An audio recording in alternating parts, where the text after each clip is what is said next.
Twikirize Le Statuta n'omushaija we Davis Banyanga n'abatura ba Kanywamizi ka Buyanda omuri Isingiro District kandi tubashangira omu kooti y'omuramuzi w'idara ry'okubanza. Ababiri aba kuza omu kooti nibwanyuma yiba watwikirize okumubinga omu nju ei babire bamara kwombeka hamwe kandi akamwaka n'omwana we. Hawaho omwaka gumwe omushaija akaruga Kampala akisha akambinga omu nka yanje.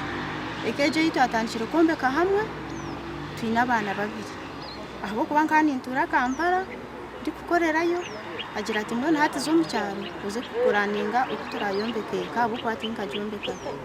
Iba watwikirize kibinga omukazi omu nju takunzire kugambira aha kamera zeitu kwonka omukazi we nagira ngo bwanyuma yo kumubinga omu nju akamukora ataho yabaire ari yamwaka omwana w'emyaka 8. Ati nkaba nagishabire ngo empereza abana banje omu application ya custody kunabire nshabire kunko kurugirira owenchwamu yakote yinareba nyewe tinikirizana nayo ahabwokuba bacwamu ngo atwara omwojo nyewe ntwara omushiki enchwamu yakote tinikirizana nayo nyoni ndiyo ninza kwapira ngo mu high court. Kurugirira haltwikirize akatwariba ha polisi konka yagumana yanga kuzayo ogisireho no kumbuze mahande genda nawe nukwe kwirukangira mu kooti. Kote shaziremu ngo omushaija gume n'omwana oyo yatwire n'omukazi agume n'omwana ondijo konka twikirize tutakunzire enchwamu egi kandi najya nayenda kujurira.